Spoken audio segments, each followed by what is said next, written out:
Olá, meus amados irmãos em Jesus, um bom dia para todos nós, uma excelente manhã de quinta-feira, meus irmãos.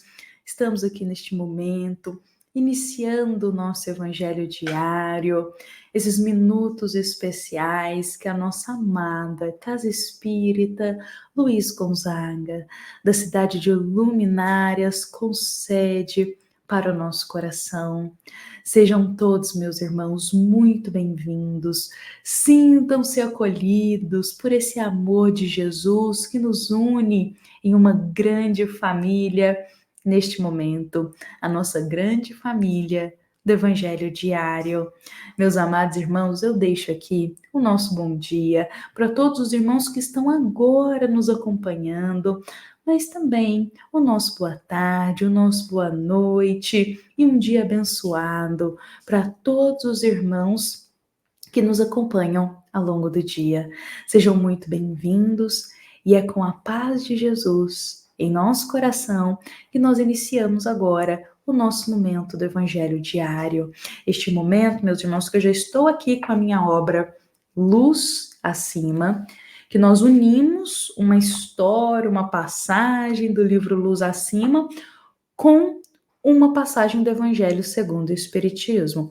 Porque lembremos que o Evangelho segundo o Espiritismo é a base do nosso Evangelho diário, mas nós estamos trazendo também outras obras para ampliar ainda mais os nossos conhecimentos, as nossas palavras de esperança, de consolação para os nossos dias. Meus amados irmãos, vamos então hoje com Jesus, com a paz do Cristo em nosso lar, com a nossa família. Vou até falar, paz de Jesus para a nossa família, porque hoje a gente vai falar um pouquinho sobre família e em específico sobre casamento, sobre a relação com um parceiro, com uma parceira. A gente vai falar aqui um pouquinho disso, porque a história de Humberto de Campos nos convida a um olhar diferente sobre as relações amorosas. Então, não só sobre isso, ele traz muito ensinamento, mas a base é essa. Então, hoje a gente vai conversar um pouquinho disso, meus irmãos. E para a gente iniciar, eu gostaria que a gente pudesse hoje começar com um trechinho do Evangelho segundo o Espiritismo. Hoje eu gostaria de começar com essa grande obra que nos guia diariamente. Lá no Evangelho segundo o Espiritismo, no capítulo 17, no item 7, é nos dito: na ordem dos sentimentos, o dever é muito difícil de ser cumprido, por se achar em antagonismo com as atrações do interesse e do coração. Olha que lindas essas palavras do Evangelho segundo o Espiritismo. Na ordem dos sentimentos, o dever é o mais difícil de ser cumprido, porque geralmente a gente desvia-se dos nossos deveres que a gente marcou para cumprir. E quando a gente marca um dever para cumprir, não é só aqui e agora, não. É um dever antes de reencarnar. Então é nos colocado assim, que esse dever, geralmente, ele é muito difícil de ser cumprido. Porque na maioria das vezes, nós desviamos aqui e colocamos os interesses do coração à frente do dever. E o que são os interesses do coração? No sentido de paixões passageiras, prazeres rápidos, o que vai beneficiar só aqui e agora e se esquece os deveres que prometeu cumprir. Então hoje eu queria trazer esse trechinho do Evangelho segundo o Espiritismo para esse ser o ponto inicial da nossa conversa de hoje. E agora eu convido a todos para a gente começar a nossa história, a qual se encontra no capítulo 19 e se chama O Oráculo Diferente. Meus amados irmãos, Humberto de Campos nos conta que certa feita, uma mulher chamada Túlia buscou a Joana de Cusa. E aqui nós estamos falando de uma época que é justamente a época que Jesus estava aqui na Terra, presentes na matéria conosco. Então, nós estamos falando de uma época que Jesus está aqui na Terra. Inclusive, Jesus hoje aparece aqui nessa história. Então, nos conta que Túlia, lá nessa época, ela chama a tua conhecida Joana de Cusa e começa a contar para Joana de Cusa um oráculo que ela descobriu, muito famoso, e que ela sempre se consultava com esse oráculo. Tem dois pontos importantes aqui até agora para a gente falar, antes da gente prosseguir a história, para a gente entender um pouco mais. Joana de Cusa era uma seguidora fiel de Jesus. Joana de Cusa foi uma das grandes almas que seguiram ao Cristo fielmente. O coração dela estava em Jesus, estava em Cristo. E nos conta Humberto de Campos, em outra obra dele, inclusive chamada Boa Nova, que ela enfrentava dificuldades dentro do lar, sobretudo com o marido dela, porque o marido dela não aceitava a fé de Joana. O marido dela trabalhava para Roma, para o governo romano, então o marido dela não aceitava muito Jesus, não aceitava muito essa fé, e eles tinham, como se diz, aflitos dentro do lar. Tinham momentos de atritos, na verdade, dentro do lar. Então, Joana de Cusa, a partir desse problema, ela começa ainda mais a seguir a Jesus. Ela não deixa de seguir ao Cristo, mesmo tendo problemas dentro de casa com o teu esposo. Esse é um ponto importante que faz parte de outra história, mas que a gente precisa entender hoje para compreender melhor o que Humberto de Campos vai nos contar aqui. Então, essa mulher Túlia, ela se aproxima de Joana de Cusa, sabe que ela conhece Jesus, que segue ao Cristo, e começa a contar para ela: olha, eu tenho um oráculo, e naquela época, oráculo, meus irmãos, era um nome dado a pessoas que faziam predições do futuro.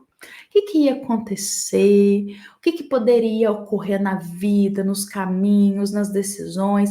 Então, eram pessoas que recebiam algo em troca, um dinheiro, recebiam algo em troca, acredito que na sua maioria, para fazer essas predições do futuro. Então, era muito comum as pessoas naquela época buscarem para saber o que ia acontecer futuramente na vida delas. Então, Túlia está contando aqui que ela tinha um grande oráculo. Ah, mas ele acertava tudo. Tudo que ele falava que ia acontecer no futuro, acontecia. E que ele era um grande conselheiro para ela. Ele dava conselhos muito sábios. E Túlia conta para Joana que ela, particularmente, é uma pessoa que ela gosta muito disso, de consultar com oráculos, de saber o que vai acontecer com o futuro dela, que ela gosta de saber essas coisas. Joana de Cusa, ouvindo Túlia contar essas coisas, ela fica um pouco sem jeito, porque ela não concorda indiretamente com o que Túlia está fazendo. E aí Túlia não para de falar. E aí ela vai e continua, não, porque esse oráculo meu, ele é fantástico. Deixa eu te contar um caso. Eu e meu esposo, nós estávamos tendo conflitos na nossa relação. Meu esposo se apaixonou por outra mulher, eu tenho certeza disso. Eu não tenho provas, mas eu tenho certeza. E o ciúme dominou meu coração. E aí o ciúme dominava a minha relação e tudo foi ficando muito conturbado.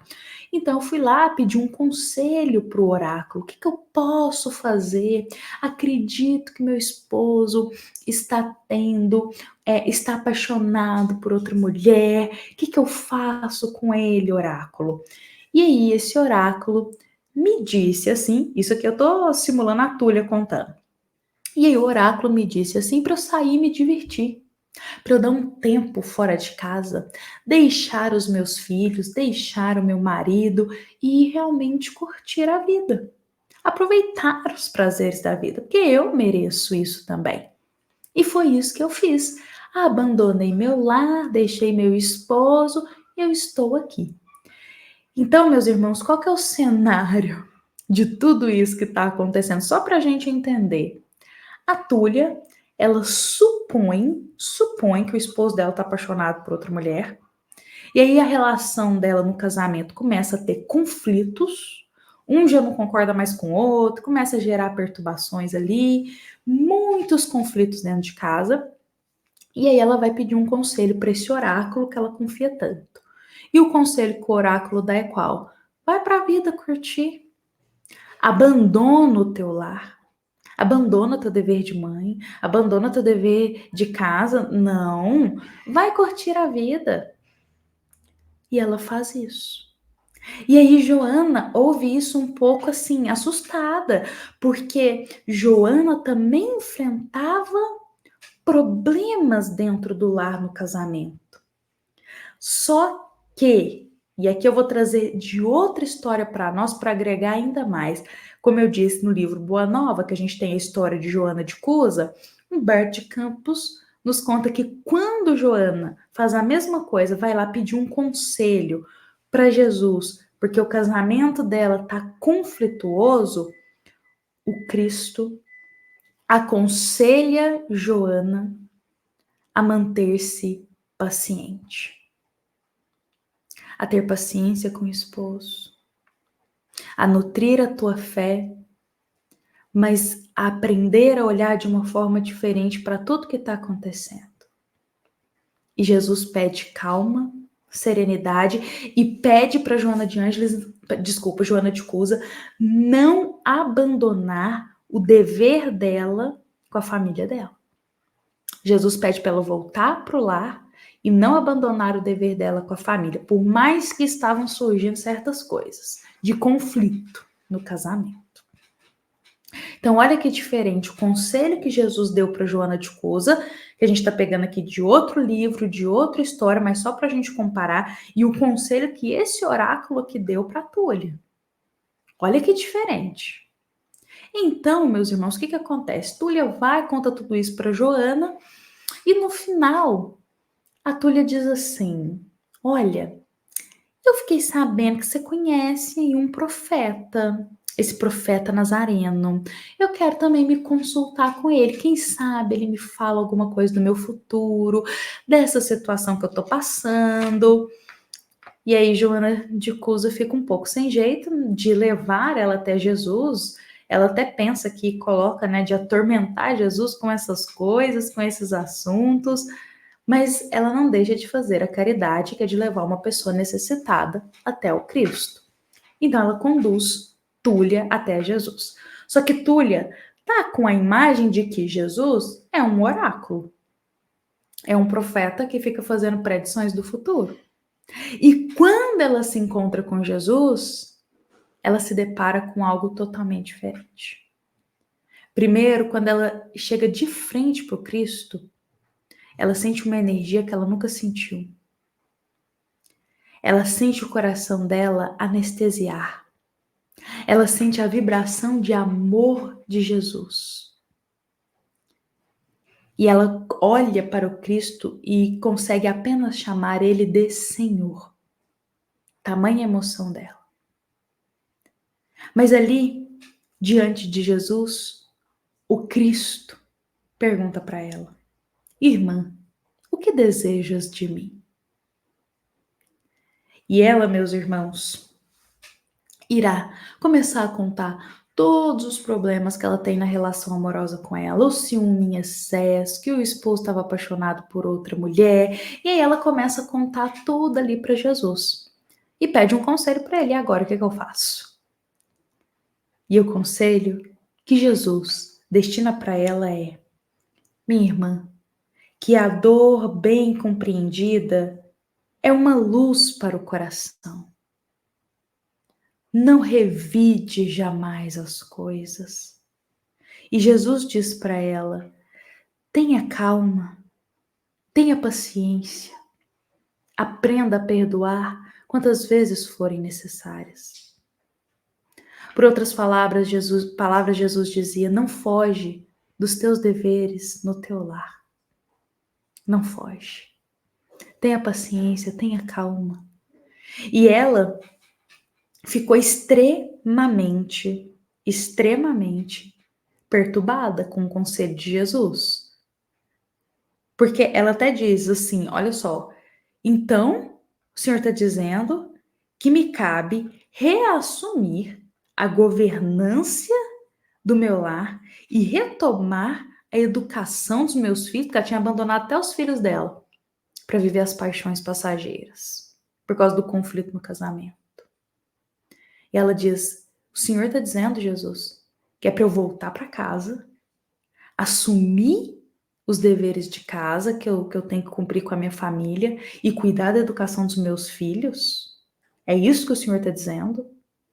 E Jesus irá respondê-la: minha querida, no sacrifício é que reside a verdadeira glória. E ela fica, meus irmãos, a verdade seja dita pela história, ela fica revoltada com o conselho de Jesus. Porque o outro oráculo que ela tinha consultado, que ela confiava tanto, falou para ela: não, larga os seus filhos, larga a sua casa, tá com problema no casamento, larga tudo, abandona mesmo, abandona seus deveres dentro de casa, vai curtir a vida, vai fazer só por si. Ou seja, o oráculo começou a intuir ela a viver de forma egoísta, a pensar só nela, a abandonar o lar para viver as coisas passageiras do mundo. E aí, quando ela se encontra com Jesus e conta a mesma história, que ela supunha que o esposo estava apaixonado por outro, que a relação não estava dando mais certo, que ela estava com muito ciúme, quando ela conta tudo isso para Jesus, o Cristo dá um conselho que é da vida eterna. Não é nem um conselho, é um ensinamento, dizendo para ela retornar para o lar, cumprir os deveres com a educação com os filhos que ela tem e aprender a perdoar e aprender a ter paciência. E ela fica revoltada com isso. Mas Jesus, as palavras do Cristo não são para o aqui e agora, são para a vida eterna. E aí, inclusive, ela termina a conversa com Jesus perguntando assim: tá bom, e do meu futuro? Você não tem nada para me dizer de bom do meu futuro? E o Cristo apenas diz para ela: eu rogo ao Pai que Deus te ilumine e te abençoe. A mulher sai do encontro com Jesus. Jesus havia recebido ali na casa de um dos apóstolos. A mulher sai de lá revoltada e diz para Joana: esse oráculo não. Chamando Jesus de oráculo e dizendo: esse oráculo não. Esse oráculo aí me desapontou, porque Jesus não falou o que ela queria ouvir. Jesus falou foi a verdade. E ela não aceitou. Ela não aceitou os conselhos de Jesus. E assim, meus irmãos, eu termino a história de Humberto de Campos de hoje aqui para todos nós, uma história que tem muito, mas muito para nos ensinar. Sobretudo sobre dever, que foi algo que eu comecei aqui lendo no Evangelho segundo o Espiritismo para todos nós hoje, nos dizendo que o dever, na ordem dos sentimentos, é o mais difícil de ser cumprido, porque vira e mexe, nós estamos tentando deixar os deveres que nós temos de lado e nos entregar as coisas que são passageiras. A não cumprir o que o nosso espírito escolheu para viver as coisas passageiras. Passageiras. Esta mulher da história, a Túlia, ela estava disposta a abandonar o lar dela, a largar até a responsabilidade com os filhos dela para viver os prazeres do mundo, porque ela acreditava que isso era o certo. Mas os prazeres do mundo são passageiros. Os compromissos e os deveres, eles permanecem e precisam ser cumpridos. E se a gente não cumprir agora com as nossas responsabilidades, uma hora a cobrança chega, meus irmãos. Uma hora chega. Então, meus irmãos, que nós possamos hoje acolher essa história em nosso coração. Jesus dá um conselho sábio, Jesus dá um conselho prudente, não só para a Túlia, mas para todos nós. Diante de adversidades dentro do lar, analisemos muito bem, com calma, o que está ocorrendo e não deixemos os deveres, sobretudo a educação dos filhos, para viver coisas passageiras no mundo. Não deixemos, porque trazer um filho para a vida terrena, aceitar receber um espírito, é um compromisso e um dever muito grande. Não abandonemos esse dever por coisas passageiras, por sentimentos passageiros, meus irmãos. Que essa história, esse conselho, esse ensinamento de Jesus possa tocar o nosso coração para mais responsabilidade nos caminhos da vida. Hoje eu encerro aqui o nosso encontro desta quinta-feira com o nosso coração elevado a Jesus, lembrando, meus irmãos, que esta é uma mensagem da nossa amada Casa Espírita Luiz Gonzaga, da cidade de Luminárias, para todos nós que estamos aqui presentes. Fiquemos em paz, meus irmãos, fiquemos com Jesus e com a bênção de Deus. Nos encontramos aqui amanhã.